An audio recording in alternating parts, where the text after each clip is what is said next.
Assalamu alaikum everyone, this is Hisnan Munib and today we are going to start our next part of this whole 3 month course, that is sports nutrition, and dietitian Abdul Rahman will be presenting over the topic.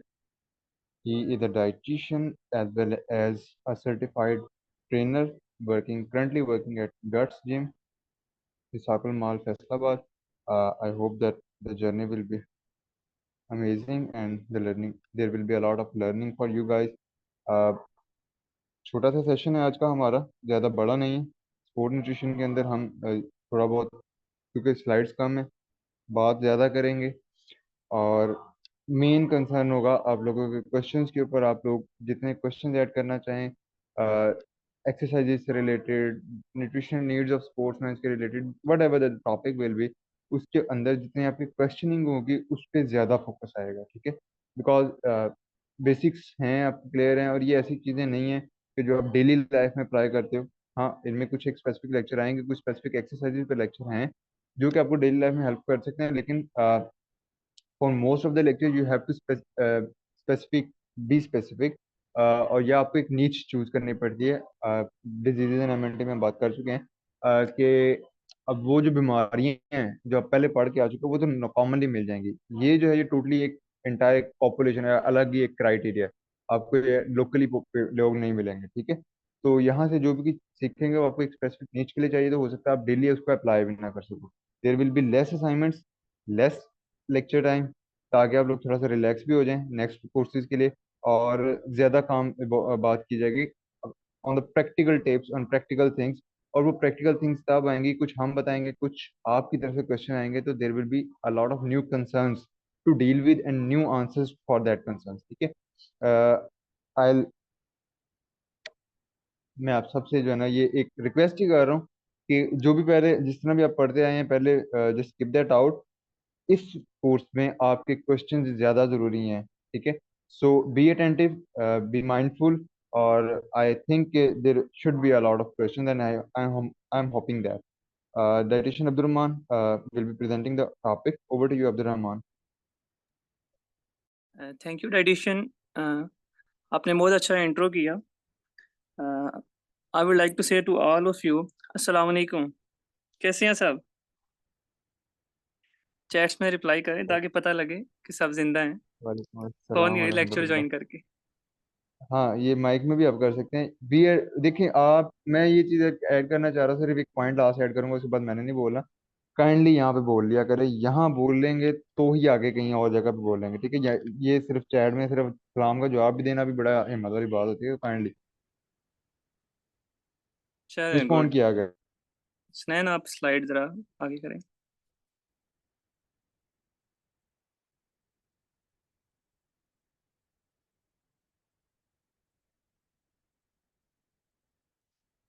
अच्छा जी, तो जब भी athletes की बात आती है, sports nutrition की बात आती है, सबसे पहले जो मेजर डिफरेंस आता है ना, वो आता है कैलोरी इनटेक का।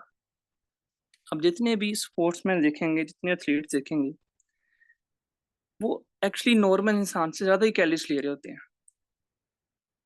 एक्सेप्ट उनका कोई स्पेसिफिक गोल हो, जैसे कि बॉडी बिल्डिंग एक डिफरेंट स्पोर्ट है, और उसमें भी जब सिर्फ कटिंग में जाना है तब उनकी कैलोरी रिक्वायरमेंट कट ऑफ होती है ज़्यादा। बाकी आप कोई भी स्पोर्ट देख लें, एरोबिक स्पोर्ट्स देख लें, जिस तरह रनिंग हो गई, मैराथन हो गया, बाकी सारी देख लें, इनमें कैलोरी रिक्वायरमेंट एक नॉर्मल ह्यूमन से एटलीस्ट 1000 कैलोरीज ज़्यादा होती हैं। अब नीचे मैंने एक जो प्रोफेशनल साइकिलिंग होती हैं या फिर मैराथन रनर होते हैं, जो मतलब काफ़ी ओवर्स और कुछ तो डेज तक रनिंग करते हैं, उनकी कैलोरीज की अमाउंट यहाँ पे दी है कि वो पर आवर कितनी बर्न कर रहे होते हैं। तो आप ये अंदाज़ा लगा सकते हैं कि 750 से 1500 जो कैलोरीज हैं वो पर आवर इनकी मतलब बर्न हो रही होती हैं, यूज़ हो रही होती हैं। इतनी ज़्यादा कैलोरीज यूज़ हो रही हैं तो फिर उनका कैलोरी इनटेक भी इसी हिसाब से होगा। एटलीस्ट जो प्रोफेशनल्स हैं, साइक्लर हैं, मैराथन है, जितने भी एरोबिक्स में हैं, उनका जो कैलोरी इनटेक होता है वो 4000 प्लस होता है। अब 4000 से लेके ये 10,000 तक भी इनकी कैलोरीज की रिक्वायरमेंट जाती है। अब इशू ये है कि 10,000 कैलोरीज को आप फूड से पूरा करना एक बिग चैलेंज है। जो हम नॉर्मली खा रहे होते हैं वो तो ज़्यादातर सॉलिड फूड होता है और बिल्कुल स्मॉल अमाउंट में लिक्विड फूड होता है। अब वो डाइजेस्ट करना इतना ज़्यादा फूड, ये तो उनके लिए बहुत ही डिफ़िकल्ट हो जाएगा। तो इसलिए ना हम लिक्विड मील्स जो हैं, उनको ऐड करते हैं ताकि ईज़िली डाइजेस्टिबल हो और इनको कोई इश्यू भी ना हो और उनकी कैलोरीज़ भी पूरी हो जाए। अच्छा, व्हाई एडिक्वेट न्यूट्रिशन?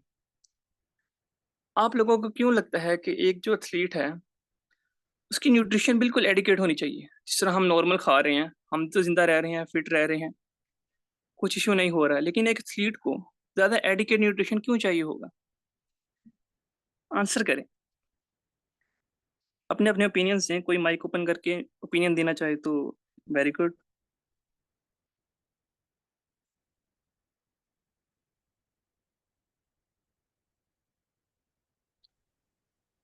मुझे कुछ कोई आंसर हाँ, बेसिक न्यूट्रिशन के बिल्कुल। लिए। ईशा, फिज़िकल एक्टिविटी उनकी ज़्यादा होती है, तो चलें कैलोरीज़ ज़्यादा हो गई।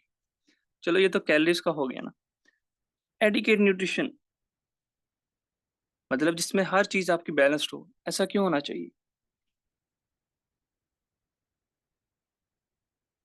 ताकि उनकी सेल प्रॉपर्ली वर्क कर सके। बॉडी प्रॉपर्ली वर्क करे, सेल प्रॉपर वर्क करें, ठीक है और?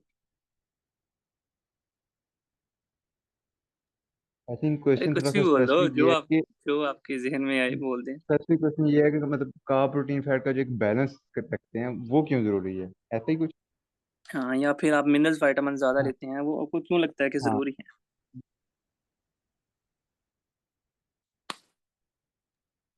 क्योंकि मतलब जितना उनका बॉडी फैट बर्न हो रहा है, सपोज जब वो एक्सरसाइज कर रहे हैं तो उनकी कैलोरी जितनी बर्न हो रही है, फिर उसको फुलफिल भी तो करना है। तो वो एडिक्वेट होगा तो उसका फुलफिल होगा, मतलब बैलेंस रहेगा। जी, बिल्कुल, बिल्कुल। और एक इम्पोर्टेंट फैक्टर है यहाँ पे रिकवरी। जब उनकी एक्टिविटी इतनी ज़्यादा है, तो अगर वो नॉर्मल ह्यूमन वाला खाना खाएँगे या फिर नॉर्मली 4000 कैलोरी भी नॉर्मल लेंगे, मैक्रोज़ बेशक ठीक हों, लेकिन अगर माइक्रोज़ ठीक ना हों, फिर भी उनकी प्रॉपर रिकवरी नहीं हो सकती। रिकवरी नहीं होगी तो उनकी जो एथलेटिक परफॉर्मेंस है, उसके अंदर इम्प्रूवमेंट नहीं आएगी। तो हर चीज़ के अंदर इम्प्रूवमेंट लाने के लिए वो अपनी डाइट को बिल्कुल एडिकेट रखते हैं। हर एक चीज़ को अप टू द मार्क रखना है, कितनी अमाउंट में लेना है, क्या लेना है, हर चीज़ को वो ज़हन में रखते हैं। Next slide please.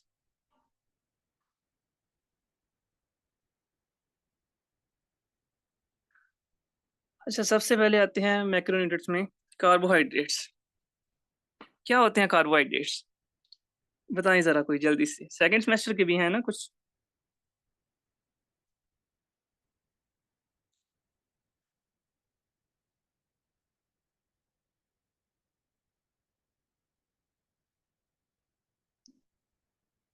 किस लिए चाहिए होते हैं कार्बोहाइड्रेट्स? क्या करते हैं? ये चीज़ क्या है?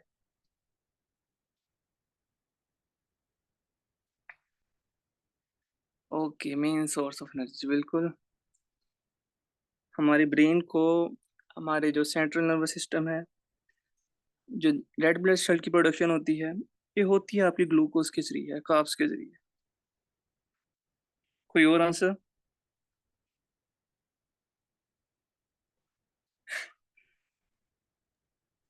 अरे नहीं, नहीं बोलने दो, जो भी इनके ज़हन में आता है बोलो।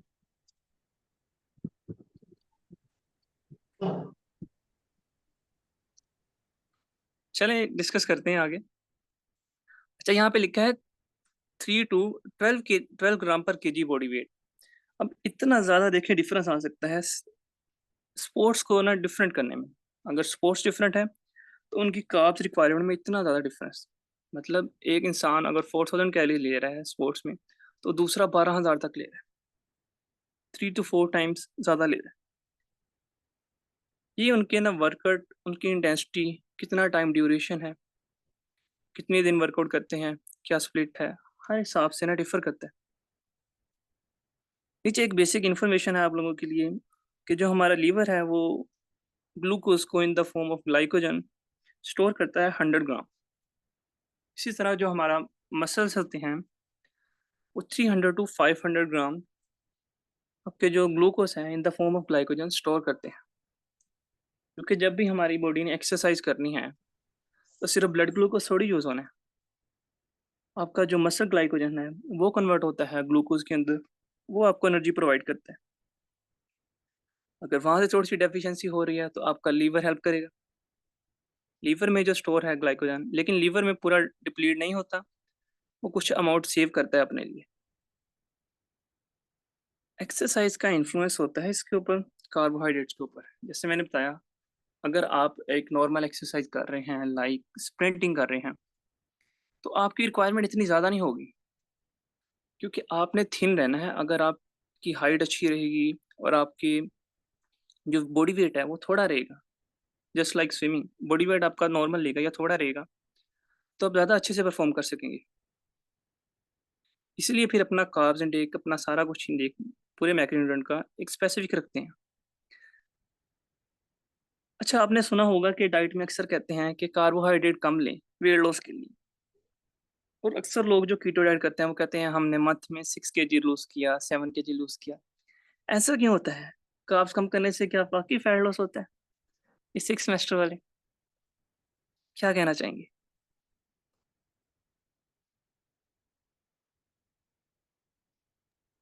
क्योंकि जो कार्ब है वो हमारी बॉडी में कन्वर्ट हो जाता है ग्लाइकोजन में, और फिर आगे जाके वो फैट बनाते हैं, फैट डिपॉजिट्स बनाता है बॉडी में। तो अगर हम कार्ब इंटेक कम करेंगे तो फैट डिपॉजिट्स नहीं बनेंगे हमारी बॉडी में। नहीं, ये सिर्फ कार्ब्स के ऊपर नहीं डिपेंड होता, ये तो टोटल कैलोरीज के ऊपर होता है ना डिपेंड। अगर आप डेफिसिट में हैं तो मेरा नहीं ख्याल कि आपका वेट गेन होगा, लूज ही होगा ना। आमिना आंसर करो। आमिना तारिक 6 सेमेस्टर।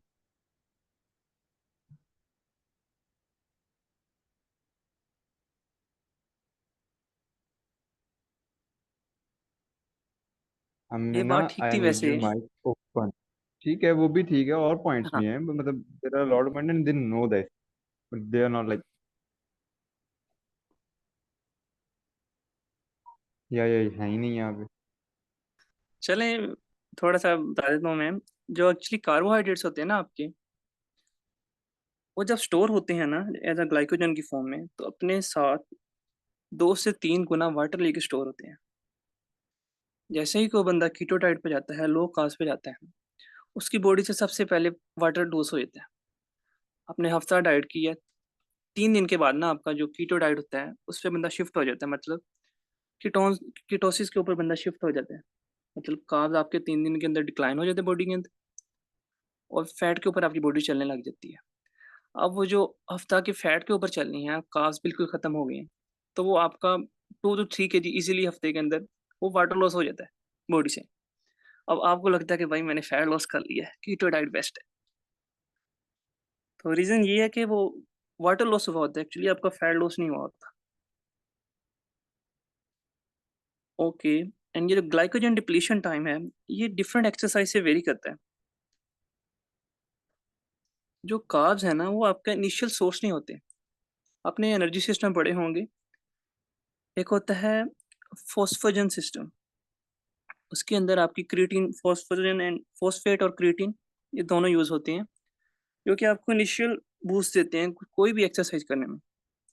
कोई भी एक्सरसाइज कर रहे हैं ना, सबसे पहले आपका फॉस्फेट एनर्जी सिस्टम यूज होगा, उसके बाद आपके कार्ब्स होंगे। कार्ब्स फिर एक लिमिट के बाद 1 to 2 आवर्स के बाद मैक्सिमम आपके डिप्लीट हो जाएंगे ओवरऑल। मसल ग्लाइकोजन ये तो आपको 20 मिनट्स मैक्सिमम इतनी एनर्जी देगा, बाकी आपका लीवर से कुछ आएगा, कुछ ब्लड ग्लूकोज होगा, या अगर आप ओरल इनटेक करेंगे वो होगा, तो वो आपको 1 आवर प्लस ले जाएगा। उसके बाद आपका जो मतलब लॉन्ग है ना, जैसे मैराथन रन है लॉन्ग टाइम के लिए, लॉन्ग न्यूट्रिशन के लिए, वो फिर आपका फैट यूज होंगे। अच्छा, हम कार्ब्स ही क्यों लेते हैं? बाकी भी तो एनर्जी सोर्स है ना, फैट भी तो एनर्जी सोर्स है। ये इसकी रीजन यहाँ पे लिखी हुई है कि जो कार्ब्स हैं वो फैट से 3 गुना ज्यादा स्पीड से आपको एनर्जी प्रोवाइड करते हैं। लाइक आपने 1 आवर पहले लिए कार्ब्स, तो आपको 1 आवर बाद एनर्जी प्रोवाइड कर रहे हैं। मैं बता रहा था कि बॉडी में एक फोस्फेजन सिस्टम होता है। जब भी आपने कोई इनिशियल एक्सरसाइज करनी है या जर्क किया है, बिल्कुल जैसे कोई वेट लिफ्ट किया है और वापस रख दिया, बस अराउंड 5 to 15 सेकंड के लिए आपने कोई वर्कआउट परफॉर्म किया है, जो वो इनिशियल एनर्जी है ना आपकी, उसमें आपका कार्ब्स, फैट इतने यूज नहीं होते, ऑलमोस्ट निग्लिजिबल। सबसे पहले आपका एनर्जी सिस्टम फॉस्फेजन सिस्टम यूज होता है। फॉस्फेट और क्रिएटिन मिलकर आपको एनर्जी प्रोवाइड करते हैं, और वो आप कोई भी जो सडन लिफ्ट है या सडन एक्शन है, सडन रिस्पॉन्स है आपका, वो मतलब हो जाता है। चले नेक्स्ट स्लाइड करें। समझ आ गई?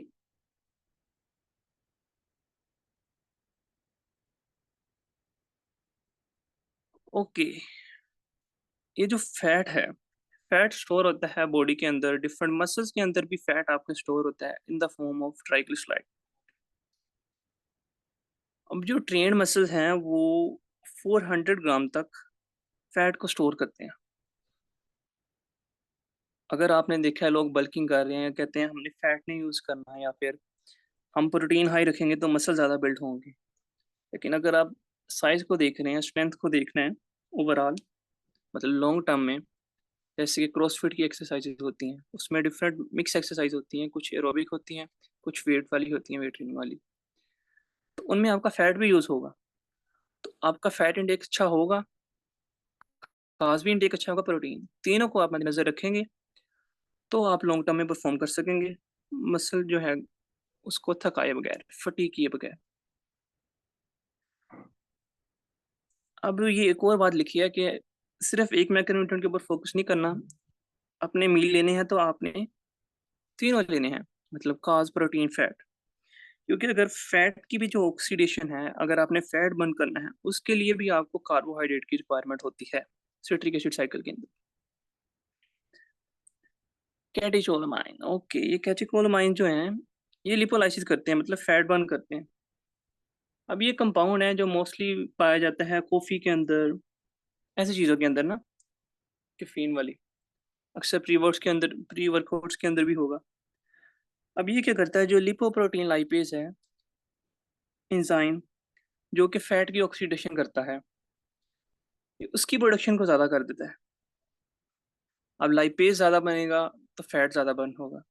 इसी तरह एसीटीएच एक हार्मोन, एड्रेनोकोर्टिकोट्रोफिक हार्मोन, वो भी आपके फैट बर्न के अंदर लाइपेज की प्रोडक्शन को ज़्यादा करेगा और फैट बर्न ज़्यादा होता है। इसलिए जो कहते हैं ना कॉफ़ी से आपका फैट लॉस होता है, तो ये किसी हद तक बात ठीक है। जो कुछ रिसर्च हैं वो प्रूव करती हैं कि हाँ, अगर आप बिफोर वर्कआउट कॉफ़ी ले रहे हैं तो ये आपकी फैट बर्निंग के लिए बहुत अच्छा है। फैट की रिक्वायरमेंट कितनी होनी चाहिए? 10 to 30% तक आपकी फैट चले जाएं, डेट्स इनफ। छोड़नी नहीं है बिल्कुल, कम से कम 10% ज़रूर हो।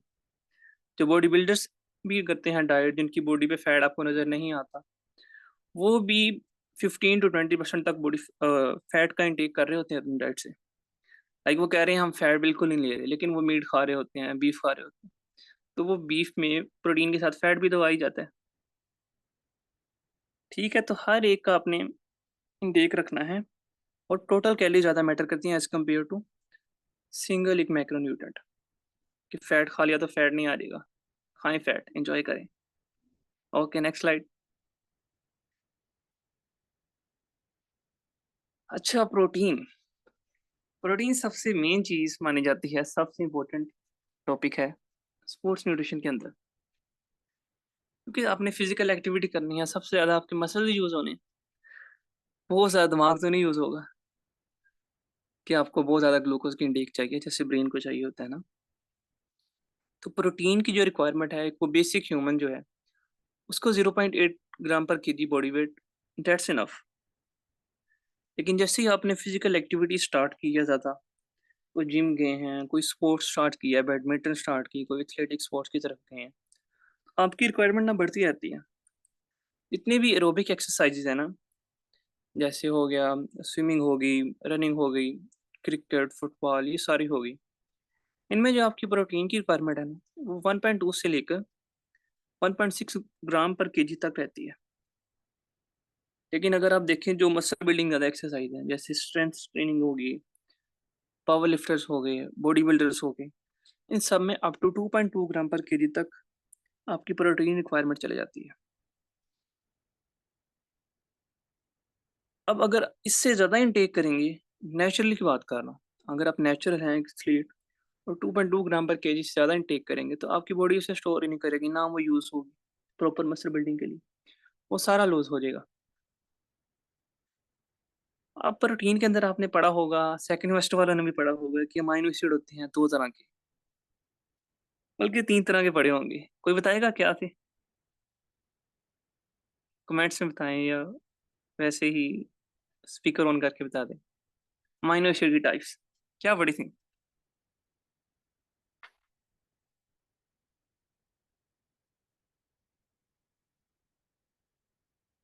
याद है किसी को? सर मैं बताऊं? बताएँ सर बताएँ। एसेंशियल और नॉन एसेंशियल अमाइनो एसिड्स होते हैं। हाँ, वही थर्ड तीसरी टाइप भी भी थी। बता दीजिए। थर्ड कंडीशनल जो एग्ज़ैक्टली। एग्जैक्टली। अच्छा, जो कंडीशनली होते हैं ना अमाइनो एसिड, कुछ हमारी जो बुक्स में है पहले लिखा आता था कि 2 होते हैं, 1 होता है।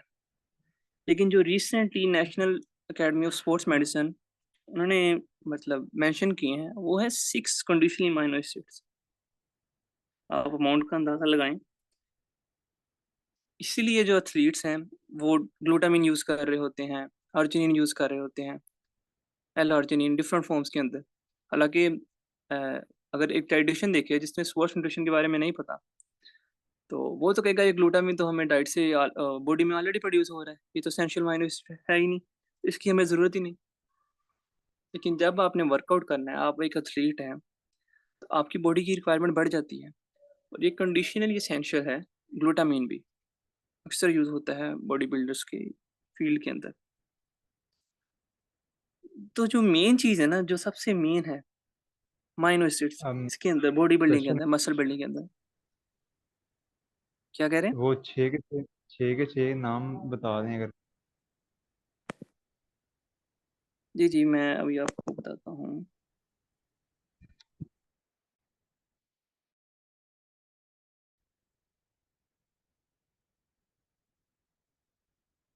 पहले तो आपका मेन है ना यही अर्जिनिन है और दूसरा है आपका ग्लूटामाइन एंड बाकी मैं आपको देख के बताता हूँ अभी। अच्छा, स्पोर्ट्स से रिलेटेड अर्जिनिन भी मेनली है, ये एक दो। हिस्टाडीन भी है और द 2 1 रिमेनिंग्स मैं आपको बताता हूँ अभी। मेन यही है ग्लूटामाइन और हिस्टाडीन और अर्जिनिन, ये यूज़ होते हैं। बाकी हमारे इतने एथलीट्स नहीं है, क्या लोग पावर लिफ्टर ज़्यादा कि उनके लिए यूज़ हों।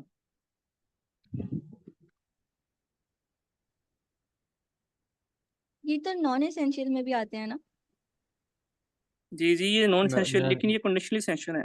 जब आप एथलीट होते हैं, अपने वर्कआउट एक्सरसाइज ज़्यादा करनी है, तो ये आपके लिए एसेंशियल हो जाते हैं। वो नॉन ये भी ज़्यादातर जो एसेंशियल नॉर्मल स्टेजेस में नॉन एसेंशियल होते हैं, लाइक जिससे हम नॉर्मल पर्सन है हमारी, क्योंकि रिक्वायरमेंट नॉर्मल है। ठीक। लेकिन जो एथलीट होता है डेफिनेटली उसकी वर्कआउट ज़्यादा है, अब उसमें ये अमाइनो एसिड रिक्वायरमेंट ज़्यादा हो जाती है। ठीक। तो उन केसेस में कुछ ऐसे अमाइनो एसिड हैं जो कि हमारी डाइट भी पूरा नहीं कर सकते। ठीक है। उसके लिए फिर हमें, मतलब हमारे अंदर, सॉरी डाइट कह रहा हूँ, हमारे अंदर वो प्रॉपरली उतनी रिक्वायरमेंट में वो बन नहीं रहे होते। ठीक है। जिसकी वजह से वो नॉन एसेंशियल एसेंशियल बन जाते हैं, and we have to take that from at the diet और सप्लीमेंट, वो सारा ये खुद बताएं। जी, बिल्कुल ऐसे ही है। Just a minute.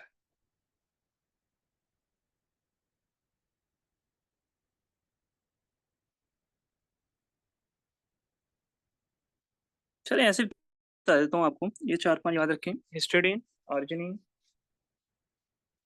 और ऐसे करो ना जो स्पोर्ट्स से ज्यादा रिलेटेड है, मतलब जो एथलीट के लिए ये 2 ज्यादा मेन जरूरी यूज़ है। होते हैं सप्लीमेंट्स के अंदर, अर्जिनिन, हिस्टिडाइन। अर्जिनिन, हिस्टिडीन और ये ग्लूटामाइन जो है ये भी। हाँ, ग्लूटामाइन भी। ओके, चलें कंटिन्यू कर लें। ओके।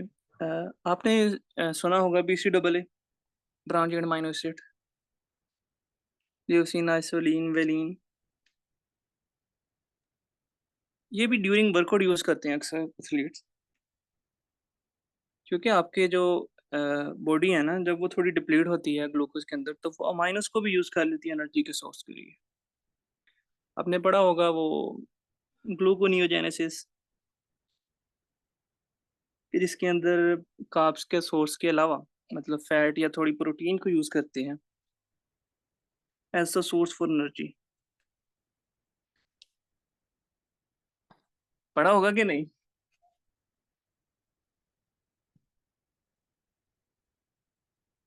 ओके चलिए नेक्स्ट पढ़ते हैं। हसन रजा, ओके पढ़ा है, ठीक है, गुड। नेक्स्ट फंक्शन जो है, एक्सक्यूज मी, मेरा क्वेश्चन है कि जब ये अमाइनो एसिड्स हम देते हैं ड्यूरिंग वर्कआउट, तो इनका सोर्स जो है वो फूड ही होता है? जी जी, फूड यूज सोर्स होता है इसका ड्यूरिंग वर्कआउट। जी, ड्यूरिंग वर्कआउट जब नहीं फूड नहीं नहीं सोर्स से नहीं जब इसको एक्सट्रैक्ट नहीं, करते हैं ड्यूरिंग फिर। वर्कआउट अगर आप फूड सोर्स से लेने लगेंगे वो तो आपको अवेलेबिलिटी नहीं होगी इतनी जल्दी, अवेलेबल होते ही उसको काफी घंटे लग जाएंगे। तो फिर बेसिकली होते क्या है ये जो अमाइनो फिर एसिड्स? फिर हाँ, वो सप्लीमेंट्स यूज करते हैं ना, branch and amino acid supplements use ही होता है ड्यूरिंग वर्कआउट।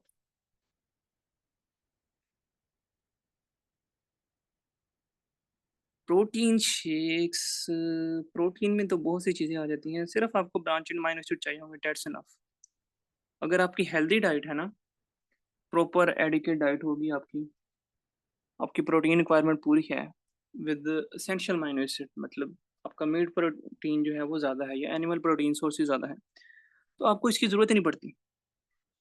अगर आपका जो वर्कआउट है वो ज़्यादा है, ड्यूरेशन उसकी ज़्यादा है, मोर देन 1 आवर, तो फिर आपको इसकी थोड़ी सी ज़रूरत पड़ती है। लाइक एथलीट्स, प्रोफेशनल एथलीट जो है, उनको ही ज़रूरत पड़ती है। एक मतलब नॉर्मल जिसने थोड़े मसल बिल्ड करने हैं, फिट रहना है, उसको कोई ज़रूरत नहीं होती BCAA की। इसलिए अक्सर लोग कहते हैं ये यूजलेस सप्लीमेंट भी है। अच्छा, फंक्शंस आपने पढ़ा होगा, एंजाइम्स और प्रोटीन्स। तो जितने भी बॉडी में एंजाइम फंक्शन कर रहे हैं तो वो सब प्रोटीन से ही बनते हैं। ये प्रोटीन की बॉडीज है, न्यूरोट्रांसमीटर है, बॉडी सेल्स के अंदर किसी कोई चीज़ जानी है, केमिकल्स को बाहर आने हैं, तो वो प्रोटीन उसके अंदर हेल्प करता है। वाटर के बैलेंस के अंदर भी एल्ब्यूमिन प्रोटीन का आपने पढ़ा होगा कि वो वाटर बैलेंस को कंट्रोल करती है। इसी तरह जो मेन स्पोर्ट्स के बारे में है वो है muscle building. Muscle building, muscle repair हो गया, इस सब के लिए आपको प्रोटीन रिक्वायरमेंट चाहिए होती है अच्छी अमाउंट में। एक बॉडी में ना बैलेंस होता है नाइट्रोजन का, अगर वो पॉजिटिव नाइट्रोजन बैलेंस होगा ना तो आपकी मसल बिल्डिंग हो रही होती है। अगर वो नेगेटिव होगा, मतलब आपका सिंपली अगर आपका इंटेक अपनी ज़रूरत से कम है तो आपकी मसल बिल्ड नहीं होंगे, बेशक आप कैलोरी डेफिसिट में हो। और अगर आप थोड़े से डेफिसिट में भी हैं, 200-300 कैलोरीज के डेफिसिट में भी हैं, लेकिन आपका प्रोटीन इंटेक अच्छा है, आपकी बॉडी का नाइट्रोजन बैलेंस पॉजिटिव है, तो आपकी मसल जरूर बिल्ड होंगी। Okay then come water. Hydration बहुत इंपॉर्टेंट है, आजकल वैसे ही बहुत गर्मी है। इसका जो एक बेसिक मेयर करने का है फॉर्मूला, वो है 1 ml/1 kcal। आपका जितना कैलोरीज इंटेक है, अब उसे 1 से मल्टीप्लाई करें तो आपका डेली की जो वाटर रिक्वायरमेंट है वो आ जाएगी। तो जैसे आप खाना को ज़्यादा खाएंगे, कोई चीज़ एक्स्ट्रा ले रहे हैं, तो उसको डाइजेस्ट करने के लिए, अब्जॉर्ब करने के लिए भी आपको वाटर ज़्यादा चाहिए होगा। कोई भी खाने की एक्स्ट्रा चीज़ करते हैं, अक्सर लोग कहते हैं ना सप्लीमेंट लें तो वाटर इंटेक ज़्यादा करना है, ये ज़्यादा करना है, वो ज़्यादा। आप कुछ भी ज़्यादा लें, आप रोटी भी थोड़ी ज़्यादा लें, आपको वाटर इंटेक ज़्यादा करना पड़ेगा। अब इसमें एक मॉडर्न चीज़ आती है कि आपने, अगर आपका वर्कआउट, जैसे आप मैराथन रनर हैं, आर्मी में होते हैं ज़्यादातर ना, पाकिस्तान में वैसे तो इतना कोई करते नहीं, तो उसमें आपका कार्ब्स इंटेक साथ वाटर इंटेक, वाटर के साथ कार्ब्स इंटेक अच्छा होना चाहिए, साथ इलेक्ट्रोलाइट्स भी होने चाहिए। यहाँ पे मैंने लिखा है हाइपोनेट्रीमिया। अब इसमें क्या होता है, आपका वाटर इंटेक ज़्यादा होता है, उसके अंदर इलेक्ट्रोलाइट्स, कार्ब्स ये थोड़े कम हो जाते हैं, जिसकी वजह से हीट शॉक पड़ता है आपको, ये वर्कआउट के जो आप परफॉर्मेंस दे रहे होते हैं वो बिल्कुल डल हो जाती है।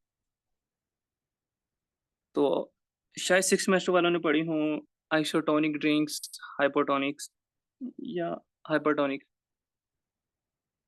सॉल्यूशंस पढ़े होंगे ऐसे। भाई इनको कुछ नहीं कराया गया, इसी वजह से स्पोर्ट न्यूट्रिशन का कोर्स हाँ, ले गए हूँ, इनको तो दो दो फाइनल चलें। पढ़ा के खाली करवा दिया। इसलिए मैं ओके कह रहा हूँ ओके, जरा हमारा डिटेल्ड वाला अच्छा, लेक्चर का रखना है, इस तरह जल्दी जल्दी ओके, में। हाँ और नेक्स्ट लेक्चर इंशाल्लाह डिटेल ज़्यादा होगा। अच्छा, तो एक होता है आइसोटोनिक ड्रिंक्स, उसके अंदर अराउंड 7 to 8 ग्राम तक कार्ब्स होते हैं पर 100 ml ऑफ वाटर। अगर आप कोई भी एथलीट हैं, अगर आप बेशक रनर हैं, बेशक आप जिम करते हैं, कुछ भी करते हैं, तो ये आइसोटोनिक ड्रिंक्स जो है ना, आपको ये सबसे ज़्यादा हेल्प करेंगी कि आप अपने परफॉर्मेंस को सस्टेन रख सकें, ताकि आपको ब्लड ग्लूकोज मिलता रहे, आपका मसल बहुत ज़्यादा जल्दी फटीग ना हो। ये आइसोटोनिक सोल्यूशन आगे मैंने लिखा हुआ है, 7 ग्राम से 8 ग्राम तक उसके अंदर होता है कार्ब्स पर 100 ml। बाकी इलेक्ट्रोलाइट्स अक्सर आपने सुना होगा कि यार प्री वर्कआउट पीना है तो पानी के अंदर थोड़ा सा आप नमक मिला लो, बहुत अच्छा प्री वर्कआउट है।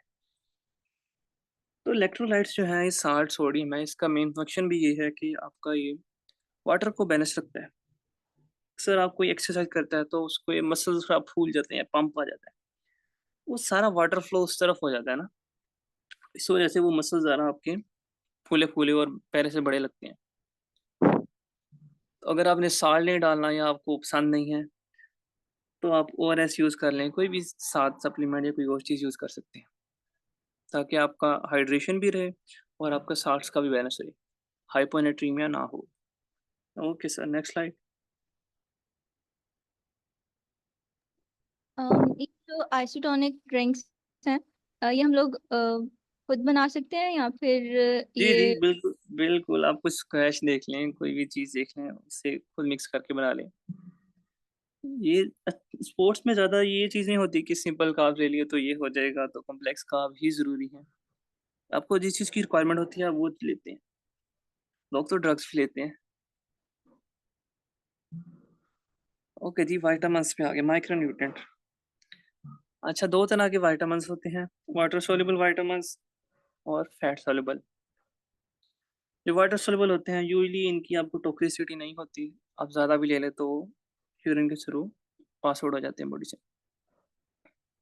अब B1 थायमिन जिसे कहते हैं, अब इसका काम है मेन, ये मेटाबॉलिज्म करता है शुगर की या अमाइनो एसिड्स की, और आपकी सेंट्रल नर्वस सिस्टम, ब्रेन के ऊपर इसका बड़ा इफेक्ट होता है।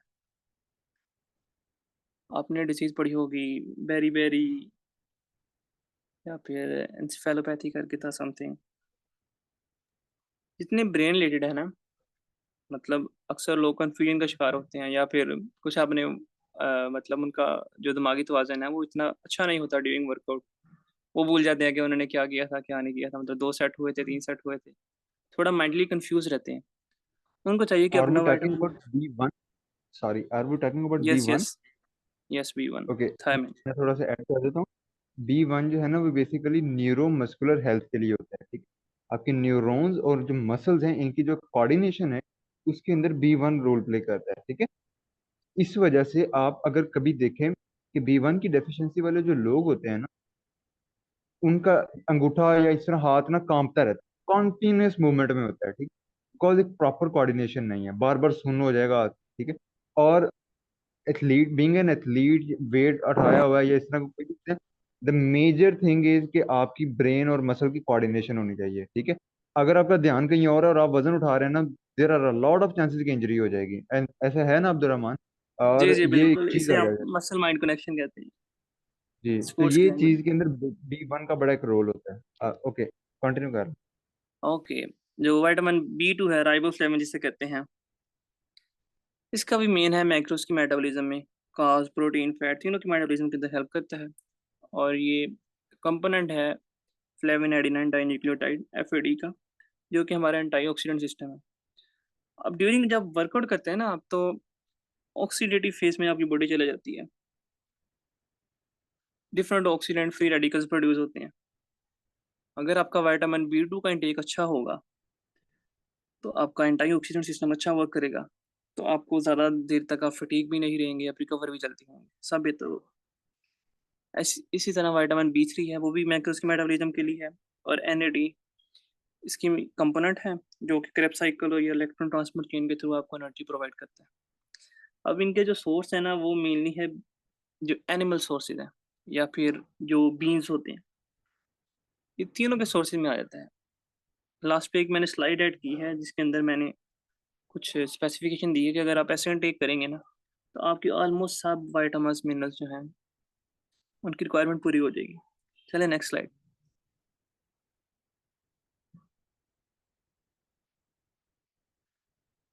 अच्छा, B6 B6 जो है ये फ्यूल जो है ना उसकी मेटाबॉलिज्म को अल्टर करता है। लाइक अगर आपका फैट इंटेक या फैट यूज ज़्यादा हो रहा है या आपकी बॉडी से प्रोटीन्स का यूज़ हो रहा है ज़्यादा, तो वो उसको कन्वर्ट कर देगा कि कार्बोहाइड्रेट ज़्यादा यूज़ हो एनर्जी के सोर्स पे। इसी तरह B7 है, आपने सुना होगा बायोटिन सप्लीमेंट बड़ा मशहूर है कि भाई नेल्स के अंदर, हेयर्स के अंदर, उन चीज़ों के अंदर करता है, लेकिन इसका भी कोई साइंटिफिकली प्रूवन नहीं है। कुछ रिसर्च कहती हैं कि ये सब झूठ है, ऐसा कुछ भी नहीं होता। ये भी मैक्रोज मेटाबॉलिज्म है, साथ जो कोलेस्ट्रॉल है उसकी मेटाबॉलिज्म के लिए अच्छा होता है। आपके जो हार्मोन्स वगैरह वो भी कोलेस्ट्रॉल या फैट की मेटाबॉलिज्म से आगे बनते हैं, जैसे वो मेल हार्मोन है, बॉडी बिल्डिंग में यूज होता है टेस्टोस्टेरोन वगैरह। B9 और B12 अब ये अगर आप देखे जाएं वैसे हमारी जो बेसिक हेल्थ है उसके लिए तो इम्पोर्टेंट है, लेकिन अगर आप स्पोर्ट की तरफ देखने हैं परफॉर्मेंस के ऊपर तो इनका कोई इम्पैक्ट नहीं है। ओके देन विटामिन सी, ये ज़रा इम्पोर्टेंट है। एक तो इसका एंटीऑक्सीडेंट सिस्टम है, आपने वर्कआउट किया आपकी बॉडी ऑक्सीडेटिव फेज में चलेगी, बहुत से फ्री रेडिकल बॉडी में बन गए हैं। अब आपने जल्दी रिकवर होना है, पहले से बेहतर हालत में होना है, जवान होना है कह लो, एक्टिव रहना है, तो आपको विटामिन सी का इंटेक ज़रूरी है।